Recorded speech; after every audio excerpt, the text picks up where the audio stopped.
Victoria contundente de Javier Milei en Argentina, donde las elecciones de medio término, como se les llaman, se habían convertido en algo así como un plebiscito a la gestión de Javier Milei.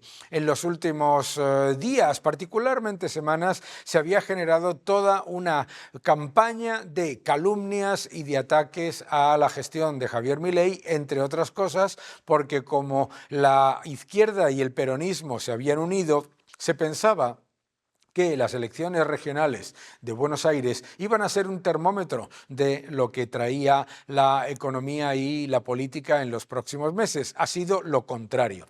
¿Por qué? El mercado inmediatamente reaccionó ante la victoria en las elecciones regionales del peronismo. ¿Qué es lo que ocurrió? Inmediatamente se disparó la prima de riesgo del país, cayó la bolsa y empeoró la cotización del peso. Javier Milei consiguió un acuerdo absolutamente histórico con Estados Unidos que frenaba ese sabotaje llevado a cabo por la izquierda, cuyo objetivo es recuperar esa orientación hacia lo que era el modelo de Venezuela, que lo que hace es crear clientes rehenes y sobre todo enriquecer muchísimo a los líderes. ¿Qué es lo que ha ocurrido? Entonces, que el acuerdo con Estados Unidos ha sido clave para frenar el sabotaje de la izquierda a la política de Milei y que ahora, con un Congreso y un Senado en el que el Partido de la Libertad Avanza ha crecido de manera exponencial, triplicando su poder en esas cámaras, ¿qué es lo que viene? Ahora vienen las reformas más importantes después de las que eran más urgentes. ¿Qué es lo que se ha conseguido? Reducir la pobreza a los niveles del año 2020. Se ha conseguido reducir la inflación al nivel más bajo desde el año 2019, desde un 25% mensual heredado del kirchnerismo a un 3%. Reducir el déficit público y llevar el país a superávit fiscal. Se ha conseguido que mejorasen los salarios reales y que la economía creciese. Con la desregulación se ha empezado a desahogar, a dejar de asfixiar a la economía. Y ahora vienen nuevos paquetes con la reforma laboral, la reforma fiscal, reorientar el Banco Central y limpiar el balance del Banco Central y poner a la economía argentina en la senda de la prosperidad en vez de en la senda del bolivarianismo venezolano. Seguid defendiendo la libertad.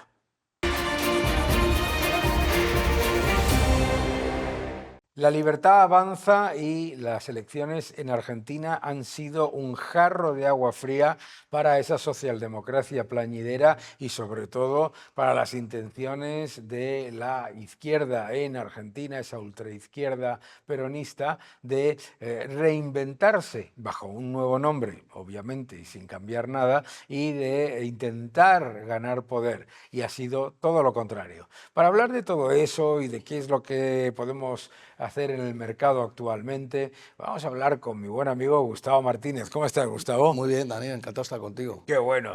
Últimamente tenemos la oportunidad de charlar con tiempo, que es una buena cosa. Y una cosa de las que hablábamos en las últimas semanas era sobre las elecciones en Argentina, ¿no? Una vez que ya sabemos los resultados de las elecciones de medio término, ¿cuáles son las conclusiones que sacas tú? Bueno, yo lo primero, enhorabuena, Daniel, ¿no? Enhorabuena a todos los liberales, enhorabuena a todos aquellos que apoyamos la generación de riqueza. Yo creo que lo más importante es que Argentina, que es una brújula a nivel mundial, pues es el foco donde tenemos que estar todos pendientes, pues acaba de dar un paso hacia adelante, ¿no?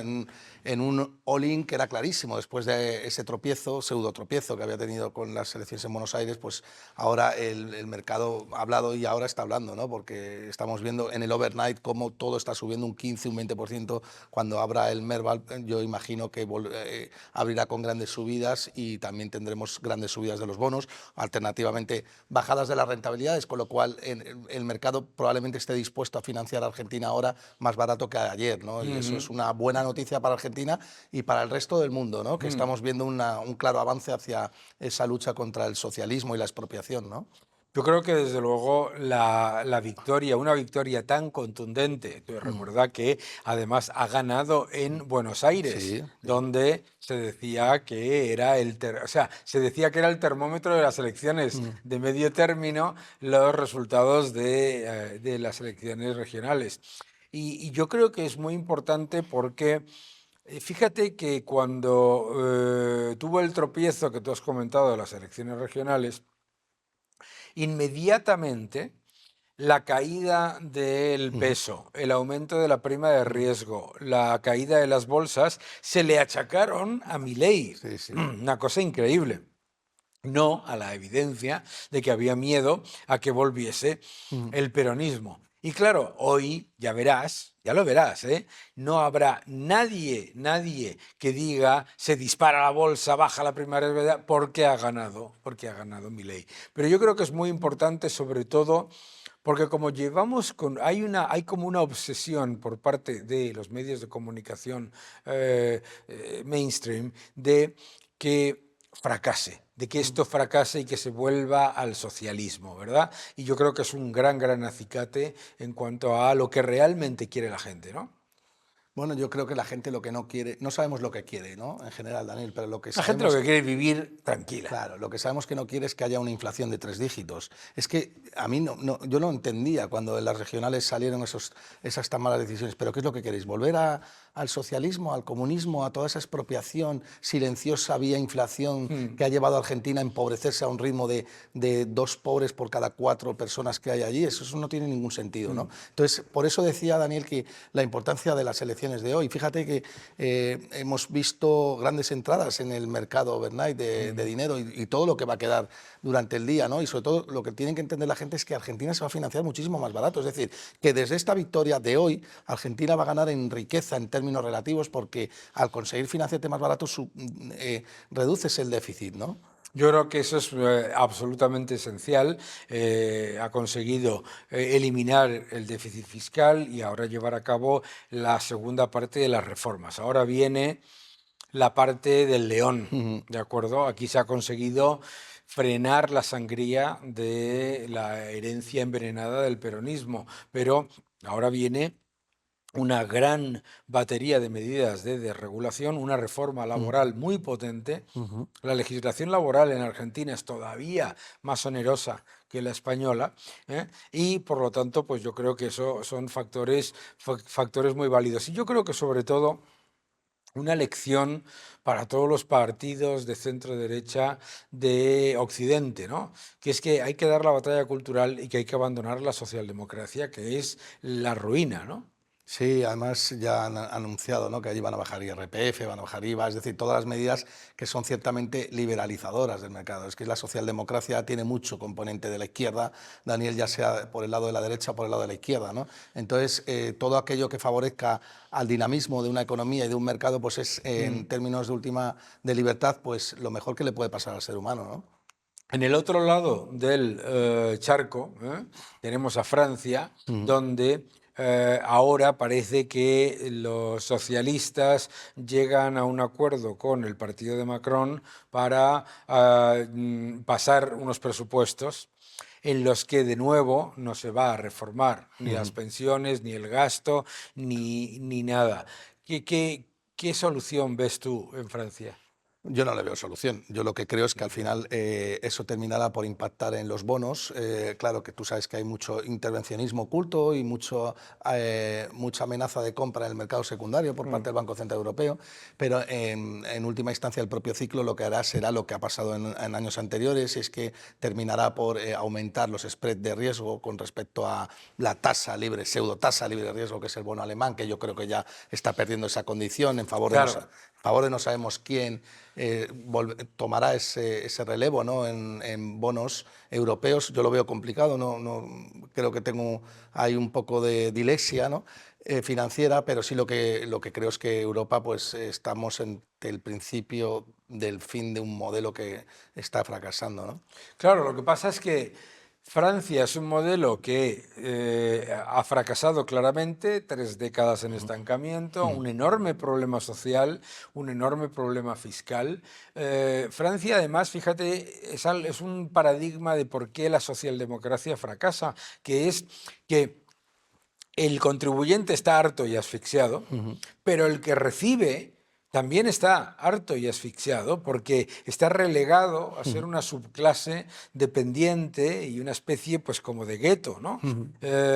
Entonces, pero claro, el problema que yo veo es que Francia viene del futuro y que Alemania ha decidido copiar exactamente lo que hizo Francia hace 3 décadas, ¿no? Francia, ante un problema en el que tenía unos elevados costes energéticos, unos problemas de competitividad, etcétera, se dedicó a aumentar el gasto público y el empleo público, y lo que está haciendo Alemania es que ante un problema que no tiene nada que ver con el gasto público, que tiene que ver todo con un modelo energético que estaba predicado en recibir energía barata de Rusia, pues ahora se dedica a gastar mucho más y claro, pues eso les va a llevar al mismo lugar. Sí, es alucinante. El otro día veíamos una imagen, ¿no?, de cómo estaban explotando las centrales nucleares, ¿no? Yo me quedaba estupefacto, ¿no? Digo, pero bueno, ¿qué están haciendo? Se están pegando un tiro en el pie, ¿no? Claro. Fíjate, a mí, Daniel, lo que me parece tremendamente revelador es que un bono como el alemán esté cotizando por encima del 3 y pico por ciento, cuando Claro. Alemania ha estado financiándose a tipos de interés negativos toda la vida prácticamente. Claro, es que precisamente el otro día, hablando sobre eso de los spreads, ¿no? Sí. Le digo, hombre, pírrica victoria es cuando se reduce el spread a costa de que lo que suba es el subyacente. Sí, sí. ¿Entiendes? Sí, Entonces, sí. claro, es que la prima de riesgo de España está solamente en 50 puntos básicos, 57. Digo, hombre, pues con respecto a un bono de 10 años de Alemania, que debería estar al 1 y pico, y está al triple, al doble, perdón. Sí, no es que España haya ganado en aversión al riesgo, es que Alemania ha ganado en riesgo, ¿no? Claro. Y esto viene precisamente pues, por todo lo que acabas de decir tú, ¿no? Por este fracaso de un modelo que se basa en el gasto público y en los déficits estructurales y en la inflación, que es la única manera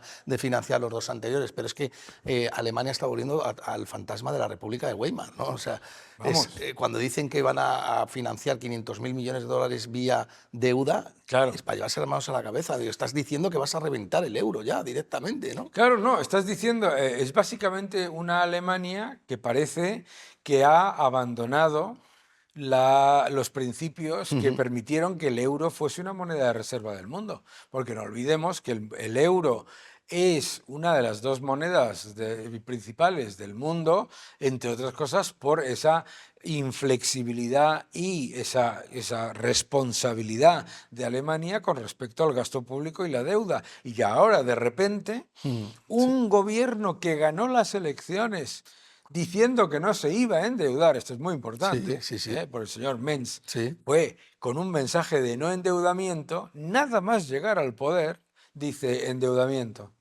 Sí, sí, bueno, yo creo que Alemania ha claudicado a la evidencia de que no puede tirar, o una socialdemocracia no se puede mantener si no es con financiación vía endeudamiento, que en última instancia es empobrecimiento generalizado de la sociedad vía inflación, que la gente lo entienda, que la deuda se paga con algo, ¿no? Claro, ¿no? Y sobre todo porque, vamos, el otro día me decían, bueno, pero es que fíjate, la inflación en la eurozona es del 2,2% y en Estados Unidos es del 3%. Y digo, ya, pero es que Estados Unidos crece al 3,8%, la eurozona no crece, ¿sabes? O sea, es que encima, porque la eurozona debería tener una inflación, pues a lo mejor del 1 y pico, ¿sabes? No puedes comparar. No, Claro, eso es y como luego encima España tiene una inflación del 3%. No, bueno, pero eso es como... Y eso después de cambiar el cálculo. Claro, eso es como decir, que yo lo escucho muchas veces, el clásico error, ¿no?, de que Estados Unidos está pagando el bono americano por encima del 4 y Alemania se está financiando, España se está financiando al 2 y pico. Claro. Ya, pero es que el crecimiento de Estados Unidos Claro. no es el mismo que como crece Europa ni por Y asomo, ¿no? ajustalo, claro. Claro, tienes que ajustalo. ajustar y descontar por inflación también, ¿no? No, yo creo que eso es muy típico de la narrativa. Lo que pasa es que lo que yo veo, a ver, el gran problema que yo veo en Europa es que el fracaso de la eurozona, el fracaso de Europa, es el fracaso de eso que se llaman los moderados, porque han sido esos partidos supuestamente moderados, las grandes coaliciones, etcétera, los que han destruido la industria, destruido el automóvil, destruido la competitividad, llenado la Unión Europea de regulaciones absurdas, una fiscalidad inasumible. Claro, es que ese es el gran problema. Hablan de que es que están avanzando los extremismos, pero si es que el problema son los moderados. No se puede crecer, Daniel, con esta burocracia que hay, es asfixiante. No se puede crecer cuando el Estado te expropia más del 50% de lo que produces Claro. sin añadir inflación. Es que es una bestialidad. Si no tienes recursos para destinar a las economías de escala, ¿no? Claro. Es que es el claro ejemplo de algo que se va al traste, ¿no? Que es un default encubierto. Bueno, es que la inflación es un default Claro, encubierto. es un default encubierto. Claro, y si a eso le añades que tú tienes un Banco Central Europeo que está disfrazando ese riesgo, etcétera, es alucinante ver la curva de los países, irrespectiva de su política fiscal, irrespectivo de su nivel de crecimiento o no crecimiento, etcétera, ves que es exactamente igual el mecanismo antifragmentación. Es una de esas a- herramientas más aberrantes que funciona como un incentivo perverso para hacer lo contrario a lo que deberías hacer, ¿no? Sí, mira, tenemos todos los índices cotizando en máximos históricos. Japón ha superado por primera vez en Nikkei los 50.000, el Kospi de Corea. Bueno, aquí también se está celebrando las medidas ultra expansivas que quiere poner Takaichi en marcha, ¿no? Yo creo que todo esto es inflación. Llevamos una inflación acumulada en los últimos 6-7 años de más del 23%. No, más del 30. Más del 30. Más del 30. Sin tener en cuenta Claro, porque eso tienes que tener en cuenta que se han hecho revisiones, Sí. pero incluido, o sea, la inflación acumulada de 2020-2025 de estos países está entre el 28 y el 30%. Sí. Yo he querido no ser demasiado sensacionalista, No, claro, pero que es verdad. del 30%. Sí, como no, poco. es verdad que... Y eso significa, Daniel, que el que haya mantenido su posición en liquidez en euros hace 5 o 6 años ha empobrecido irremediablemente. Es una Fíjate qué bestialidad. cosa tan curiosa que en un entorno tan evidente, ¿no?, de destrucción del poder adquisitivo de la moneda, el posicionamiento de muchos de los clientes es fundamentalmente de pánico absoluto. O sea, están viendo cómo sube todo y a la vez es que es que va a haber una crisis, es que va a haber una depresión, etcétera, etcétera.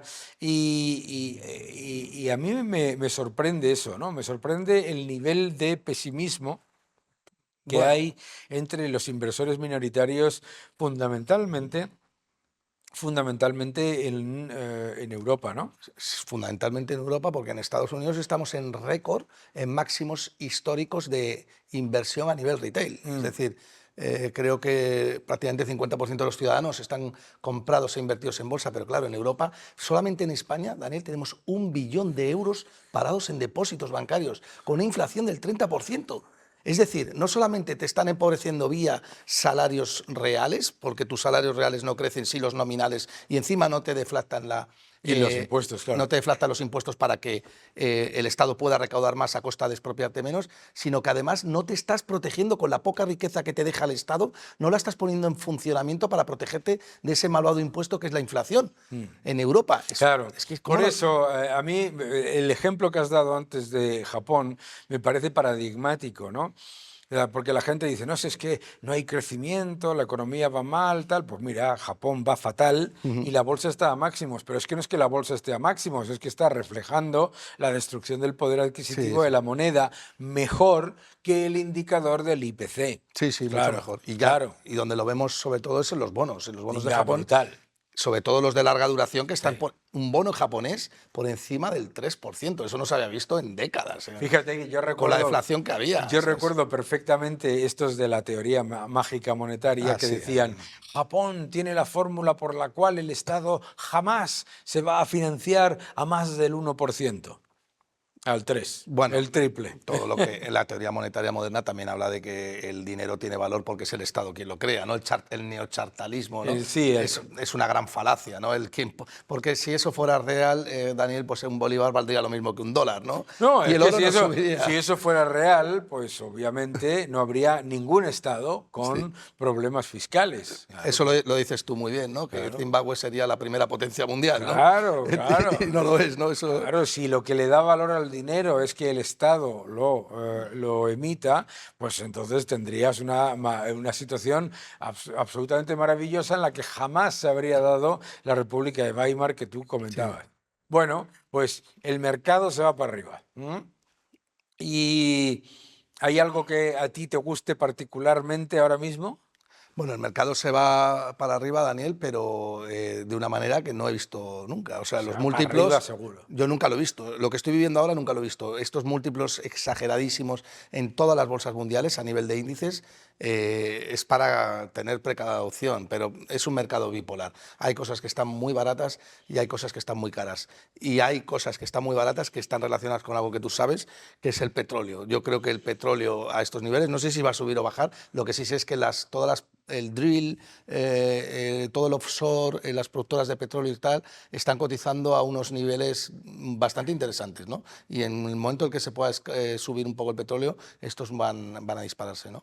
Claro, yo como trading no lo veo mal. Lo malo es el timing, ¿no? Sí, Porque claro, tú tienes ahora una estrategia pública, ya no es lo piensa Daniel o lo piensa Gustavo, es una estrategia pública de la OPEP y de los sí, productores de reducir el precio del petróleo. Y sí, es complicado. eso, claro, si Sí, tú, claro, tú estás luchando contra una estrategia, ¿no? sí, Entonces yo creo que ese análisis hay que hacerlo correctamente, como tú dices, teniendo en cuenta el momentum, sí. ¿no? Cuando el momentum empiece a cambiar. Sí, sobre todo lo que dices tú, que tienes que tener en cuenta que te estás enfrentando a un oligopolio, ¿no? No, bueno, no es un oligopolio, al contrario, si fuese un oligopolio estaría subiendo el precio del petróleo. No, es otra cosa completamente distinta, es el equivalente a Coca-Cola y Pepsi. Es Sí, decir, que hay pocos que lideran, ujú, pero no tienen poder de precio. ujú. ¿Eh? O sea, Coca-Cola no te puede vender una lata de Coca-Cola a 20 euros si le da la gana, no puede, ¿vale? Bueno, no puede porque tiene No, no puede. tiene una Entonces, demanda completamente... no, y aunque, no, no, no, y Sí, aunque fuese la demanda, no, no puede.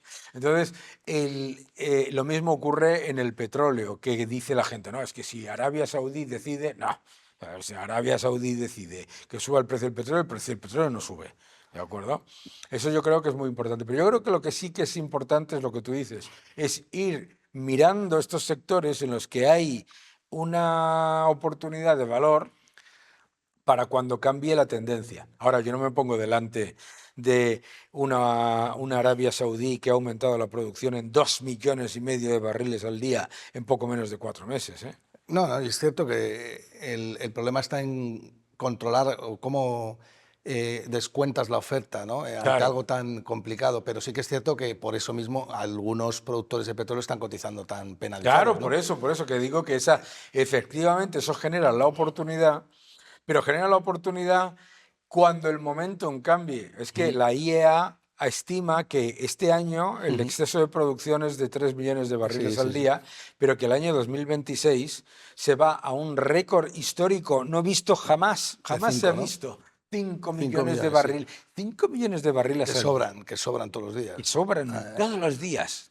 Es que la gente se olvida de cuando los precios del petróleo cotizaban en negativo porque Sí. había más barcos dando vueltas a los puertos. Entonces yo creo que yo estoy de acuerdo, hay que prestarle atención, eh, sobre todo porque ese momentum es muy interesante el sector Mm. del petróleo, ¿no? Como lo conozco, pues hablamos un poquito de ello. A ¿Eh? mí me parece muy complejo, ¿eh? No, no, es súper fácil. Es totalmente procíclico. El sector del petróleo le ha vendido al mercado la idea de que las petroleras son empresas contracíclicas. Es falso. Es el sector más procíclico que hay. Por lo tanto, cuando el petróleo sube, invierten más y compran más. Y cuando el petróleo baja, venden y reducen CAPEX. Que tú dirías, unas empresas con ese nivel de caja, joder, pues cuando hay bajada de precio del petróleo, aprovecha para aumentar el CAPEX. No. Son totalmente procíclicas y además llevan siendo totalmente procíclicas 3 décadas. Entonces, precisamente por eso, tienes que ser consciente de que, por ejemplo, las empresas de servicios que dependen de si los pedidos aumentan o bajan, pues si baja el precio del petróleo, la probabilidad de que bajen los pedidos es 100%. No es alta, es 100%. Entonces, hay que verlo desde ese punto de vista. Por eso, cuando cambia la tendencia, las empresas de servicios petroleros suben 3 veces más que el petróleo, las de exploración 2 veces más y las integradas pues junto con el precio del petróleo. Cierto, cierto. Pero fíjate una cosa, Daniel, es curioso que la inflación que tenemos, a pesar de que los precios de la energía están derribados. No, menos mal, claro, no. Por eso, en realidad, si lo piensas, si lo piensas es lo mismo. Sí. O sea, lo que estás viendo es la destrucción del poder adquisitivo de la moneda, ¿no? Que lleva a que... Y un Producto Interior Bruto en la mayoría de los países que está dopado por gasto público y por menores importaciones y por inmigración. Entonces, ¿qué es lo que ocurre? Lo que ocurre es que el sector manufacturero no está tirando de la economía. El sector manufacturero es el que depende del petróleo. Petróleo, de la energía. Claro, etcétera. Entonces, y luego hay un cambio brutal que no quiere reconocer ninguna empresa petrolera, pero no nos podemos ir a llamar a engaño. Cuando Arabia Saudí decide aumentar la producción a $60 el barril, a $62 el barril, es porque ve que lo que está subiendo es el cobre, que lleva una subida del 30%. Máximos. ¿Sabes? ¿Y por qué está subiendo el cobre? Porque hay un cambio estructural en el mundo del automóvil y todo eso, y que claro, como vayamos a la electrificación completa del sector del automóvil, que yo lo veo muy lejos, pero como Pero vayamos, está ahí, pero es un escenario plausible. pero sí, sí, vamos piano si va lontano, joder, Sí, eso es un cambio radical. Pero fíjate que las commodities, bueno, el índice de commodities que lo cruza Sí. contra el Dow Jones está en mínimos históricos. Mínimos. Solamente tenemos subiendo los metales preciosos por Claro, ahora. Pero claro. el resto está todo en mínimos. Claro, porque es que vivimos un mundo de crecimiento no manufacturero. Es la evidencia. Claro, sí, Es la evidencia. 100% de acuerdo, 100% Claro, de acuerdo. claro. Entonces, eso son, digamos, cambios de tendencia que cuando se dan, aunque se den la vuelta durante un periodo corto, ¿no? Acuérdate, 2021, 2022. Vale, pues las materias primas subieron un poco ese periodo. Sí, verdad, pero eso te dio un 60, un 70, Sí. un 80% de revalorización durante ese periodo. Lo que no te tienes que quedar, lo que nunca debes hacer, nunca Es debes cíclico, hacer. cíclico. Yo recuerdo cuando me decía, yo estaba en el sector petrolero, me decían los del comité ejecutivo de la empresa, me decían, esta es una empresa para inversores a largo plazo. Y yo decía, no, esta es una empresa para inversores a corto plazo. Como seas a largo plazo, solamente vas a perder dinero. Una gran petrolera es una máquina de destruir valor Sí, sí, sí. a largo plazo. Sí. Pero oye, no, esa es una cuestión. No, es que esta o la... No, BP, tío, BP. ¿Sabes? Es una aberración. Bueno, pues eso es un sector que hay que mirar. Yo sí estoy de acuerdo que hay que mirarlo. ¿eh? En general, todos los sectores que estén penalizados por alguna causa que es potencialmente coyuntural, ¿no? Sí, que puede haber... También el sector automotive, que te gusta a ti poco, o que eso crees ya- que estamos ya en una trampa de valor, ¿no? Directamente. Bueno, es que el problema del sector de automoción que yo le veo es que igual puedes hacer trading, pero el problema que yo le veo al sector de automoción es el siguiente. No veo al sector de automoción darse cuenta de que ninguno de mis 3 hijos quiere tener coche. Eso no es porque no puedan, no es porque no tengan dinero o no tengan capacidad de comprárselo, es porque no lo quieren. Esto es súper importante. Cuando cambia una cosa de esa manera y el sector no, y un sector tan dependiente del capital circulante Sí, y sí. tan dependiente de la rotación constante Sí, sí. de eso, cuando no se da cuenta de eso, ¿sabes? Y sigue vendiéndote el mismo producto con las mismas, estas que cuando yo Sí, tenía la edad de mis hijos, lo único que yo quería en esta vida, aparte de tener una novia, era tener un coche. Y mis hijos, y no son los únicos, porque si fueran los únicos dirían, bueno, los hijos de Daniel, no. Es que veo la demografía de los que están de las amistades de mis hijos y digo, mucho cuidado aquí, ¿eh? yo creo que sí que es verdad que eso es una de las razones por las cuales el sector está tan penalizado. Pero es verdad que hay marcas que ya se están empezando a dar cuenta de que tienen que cambiar Claro, todo el modelo productivo, eso porque es si no, importante. no van a vender. Porsche, de hecho, el otro día en la presentación de resultados dijo que se olvidaba completamente ya del coche eléctrico y se iba a centrar en el puro lujo, que era por lo que Claro. estaban allí. Porsche tiene que hacer lo que hizo Rolex. Sí, sí, Tú vas a exactamente. una tienda hoy y dices, oiga, me quiero comprar un Rolex y vas con el dinero Sí, y sí. te dicen, no puede usted comprarlo. O los Birkin bags de Hermès. Ferrari, ese es el caso de Claro, Ferrari, tú dice, sabes, ¿no? no puede, Tú no puede. no No, puedes, pero es que tengo el dinero y lo quiero. no puede. No va, no funciona. Porsche tiene que ir por ese camino. Como vaya por el camino. Nada, estás muerto. Eso le pasa. Tú sabes que Ferrari, para comprarte un Ferrari de alta gama, tienes que haber Sí. pasado por un Ferrari más No, bajo. Ferrari de alta gama y de no gama. Un Ferrari. Sí, En general. Sí. Y efectivamente ellos se han dado cuenta. Yo creo que el mercado está sufriendo mucho. Está sufriendo tú lo has dicho ahora, ¿no? Hay chavales que ya no quieren coches en el futuro. Está sufriendo una potencial disrupción. Pero de ahí a verlo totalmente muerto. No. Y eso es lo No, importante. pero yo no digo que tú lo veas. Sí, yo creo sí, que hay sí. parte del mercado que lo ha visto así, ¿no? No. Y además yo creo que la adaptación del sector automovilístico a un entorno de regulación, fiscalidad y Sí. cambio disruptivo brutal es admirable, Sí, ¿eh? sí. Eso hay que reconocerlo para todas las empresas automovilísticas. Pero sí creo que es importante tenerlo eso en cuenta porque el peso del capital circulante, el otro día lo miré y dije, fíjate, si tú miras el S&P 500 y ves los que mejor lo han hecho y los que peor lo han hecho, y en vez de pensar por sector, en vez de pensar por múltiplos, en vez de pensar por earnings, lo miras por capital circulante, ha sido 1-1. Los que menos problema de capital circulante tienen, los que más suben, los que más problema de capital circulante tienen, los que más bajan. Fíjate, ¿eh? Eso Sí. está descontando lo que tú has dicho antes, que la inflación va a ser persistente y que además a largo plazo tienes que ser muy cauteloso. En realidad es lo mismo que los bonos a largo plazo. Es lo que están descontando tipos de interés reales negativos, obviamente, Claro. porque al ser la inflación creciente y el tipo de interés no lo puedes subir demasiado, das mucho peso a la duración, ¿no? Y por eso la inteligencia artificial, que también hay, en mi opinión, cierta formación de burbuja, está No, tirando hombre, en tanto. la inteligencia artificial no puede haber una burbuja. No digo que haya una burbuja, pero sí que en algunas compañías están cotizando unos múltiplos que no tienen ningún sentido ya, ¿no? Ya. O sea, no digo que haya una burbuja, la inteligencia artificial en sí mismo no puede ser una burbuja, es una eso te iba a decir. una tecnología que va a aumentar la productividad mucho. No, y sobre todo que cuando tú te estás pagando la inversión en inteligencia artificial con caja, Sí. es como decir, es lo mismo que hablábamos del Rolex o del Birkin bag. Sí. Si tú te compras un Birkin bag, eso no es una burbuja, Sí, ¿sabes? pero no me refiero al sector, me refiero a que hay algunas empresas que cotizan un optimismo que es exagerado y a mínima, y bueno, en un entorno tan cambiante, por supuesto la inteligencia artificial ha venido para quedarse, eso es obvio, ¿no? Pero cuidado con el dinero no inteligente que está posicionado allí, ¿no? Bueno, eso desde luego, hay que estar muy pendiente de las correcciones y de la volatilidad, pero yo desde luego creo que vamos a tener un final de año que la gente se va a sorprender. Bueno, ya lo estamos teniendo, ¿no? Sí, yo creo que sí, desde luego.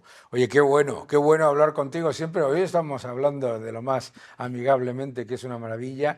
Muchísimas gracias, Gustavo, por venir al programa. Nada, Y a gracias. todos vosotros nos vemos dentro de un momento.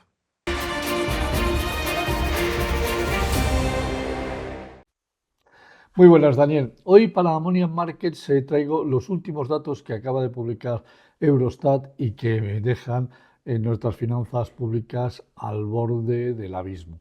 Vamos a ver, para que nos pongamos en situación. En el segundo trimestre de este año, es decir, abril, mayo, junio, el déficit contable de nuestras finanzas públicas ha sido de más de 27.000 millones de euros, que esto significa, con los datos de Eurostat, que hemos tenido un déficit del 6,5%. Somos el segundo país de la Unión Europea con el déficit más alto. Solo nos supera, ojo, solo nos supera Polonia, que tiene un déficit del 7,7%, consecuencia de toda su política de rearme.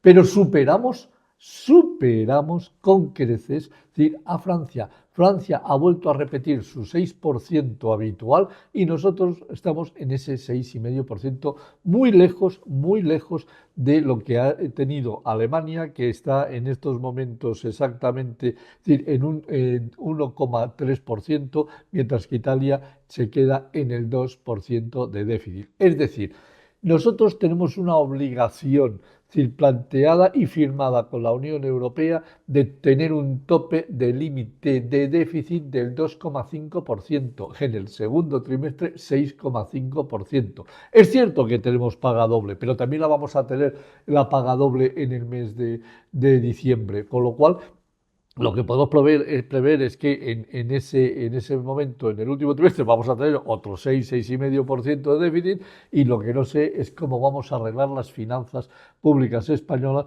porque es decir, realmente, es decir, en este trimestre nos hemos comido, ojo, el 55% del objetivo de déficit de todo el año. Y si cogemos el déficit del primer trimestre, estamos en un 75% del objetivo total del año. Es decir, si siguiésemos en este ritmo, nos iríamos a un 150% de déficit del estimado, y sabiendo que el estimado es un 2,5%, no te quiero decir dónde se colocarían nuestras finanzas públicas. Pero claro, alguien puede decir, ¿pero ha habido algún tema de problema de ingresos por impuestos? Todo lo contrario, todo lo contrario. Mientras en la Unión Europea, es decir, los ingresos, es decir, totales de los estados crecen un 5%, en España la recaudación ha crecido un 6,5% consolidado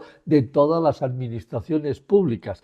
Es decir, con un crecimiento del 6,5% de los ingresos, damos un 6,5% de déficit en el segundo trimestre del año. Esto es muy preocupante, y la razón de todo esto, ¿cuál es? El desmadre generalizado que tenemos de gasto público. Nuestro gasto público está completamente disparado, y teniendo en cuenta que en el primer semestre del año prácticamente no le hemos dedicado ni un solo euro a rearme. Es decir, estábamos en el primer semestre alrededor del presupuesto de un 30% del objetivo, sabiendo que agosto, además, hemos ya crecido algo más, estamos casi al ritmo del 38-40%, pero que solo le hemos dedicado 8.000 millones de euros a inversiones. Así que la que se nos viene encima para el segundo semestre, sí tenemos que seguir con el ritmo de inversión en el tema de defensa, la cosa se va a poner calentita. El problema es que nuestro desmadre generalizado se está despilfarrando el dinero en temas que no tienen ningún tipo de valor, porque además las inversiones reales que se han ejecutado a lo largo de este año son ridículas. Prácticamente no llegan a los 10.000 millones, y eso que estoy contando la cifra de defensa en total. Esto es una auténtica locura, el dinero se está yendo a las puertas, no por eso mejoran nuestras infraestructuras. Sabemos que en vivienda esto es un desastre absoluto, el Ministerio de Vivienda ha invertido solo 6 millones de euros, sabemos que las fuerzas y cuerpos de seguridad del Estado tienen dificultades con sus chalecos y con todo el equipamiento. Defensa, ya sabemos por dónde vamos, al 0,4% de inversión en el PIB, y el resto de los gastos se están yendo sin duda a gastos suntuarios que no sirven y no producen prácticamente riqueza. Así que desde aquí simplemente mandar un mensaje: ojo con nuestras finanzas públicas, porque en estos momentos nos han colocado al cierre del primer semestre justo en la frontera de caernos y despeñarnos por un enorme abismo y entrar en el mismo modelo que tiene Francia en la actualidad. Nos vemos en el próximo programa de Money and Markets. Un saludo para ti y para todos los espectadores.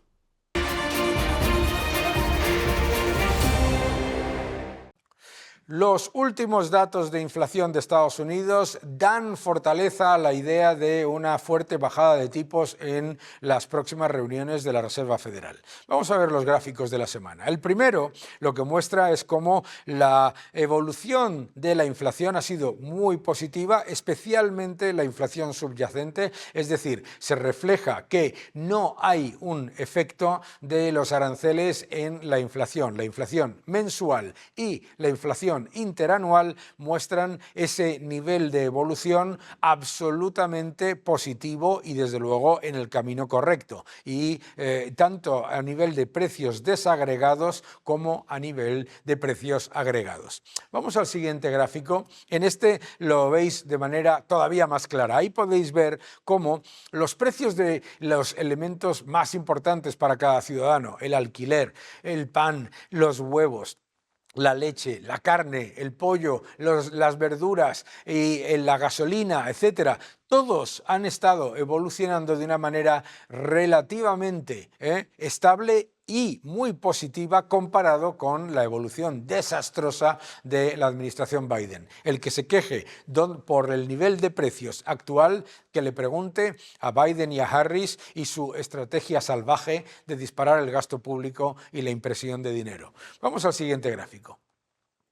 En este gráfico se ve clarísimamente la inflación mensual por cada uno de los componentes, cortesía de Bloomberg, y se puede ver perfectamente que ha habido cero impacto de los aranceles, que la inflación mensual no solamente no se está disparando, sino que se está conteniendo, algo absolutamente clave en todos los componentes esenciales. Vamos al siguiente gráfico. En cuanto al crecimiento económico, siguen las revisiones al alza de las estimaciones de crecimiento de Estados Unidos. Estados Unidos ya, Bloomberg Economics, espera un crecimiento cercano al 3% en el tercer trimestre anualizado, con una previsión que es probablemente, bueno, pues claramente conservadora, considerando que la Reserva Federal de Atlanta espera un crecimiento del 3,9%. Pero no nos podemos olvidar, esto con reducción del gasto público, algo esencial. Vamos a hablar al siguiente gráfico y comentamos. Mientras tanto, en el mundo, los bancos centrales siguen siendo extremadamente acomodaticios. No solamente son extremadamente acomodaticios, sino que están demostrando que su objetivo no es ni la inflación ni el empleo, sino que su objetivo es que los estados fiscalmente irresponsables se financien relativamente barato. Y aquí está clarísimo cuando vemos la acción del Banco Central de Japón o del Banco Central Europeo y desde luego del Banco de Inglaterra con la inflación a máximos de 13 meses y anunciando o estimando bajadas de tipos. Vamos al siguiente gráfico.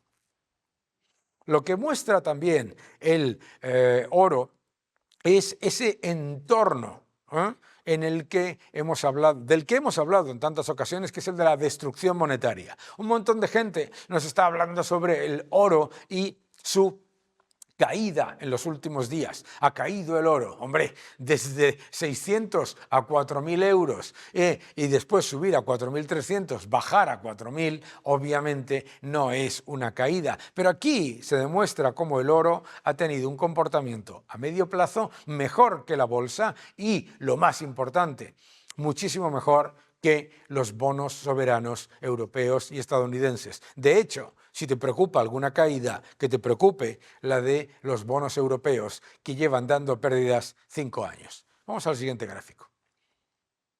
Muy importante también lo que está ocurriendo en China. China se está adaptando a la batalla comercial más rápidamente de lo que se esperaba. Ya hay un preacuerdo entre China y Estados Unidos y se espera que el acuerdo se firme entre Xi Jinping y el presidente Trump. Mientras tanto, la economía china es verdad que muestra debilidad por el lado manufacturero, pero fortaleza por el lado de los servicios. Vamos al siguiente gráfico. En Europa tenemos que analizar qué es lo que está ocurriendo con los PMIs. Muy positivo el dato de octubre, en el que se ve cómo la actividad crece en el sector de servicios, pero también se recupera en el sector manufacturero. El problema es que esto ya lo hemos vivido en otras ocasiones y que se da con cierta regularidad y luego vuelve a empeorar. Vamos a ver y vamos a analizarlo con cuidado, pero desde luego, de momento, los datos son los mejores en más de 12 meses. Datos de la eurozona que hay que prestar atención, sobre todo, no vayan a venir por el efecto placebo del gasto público en Alemania. Seguid defendiendo la libertad.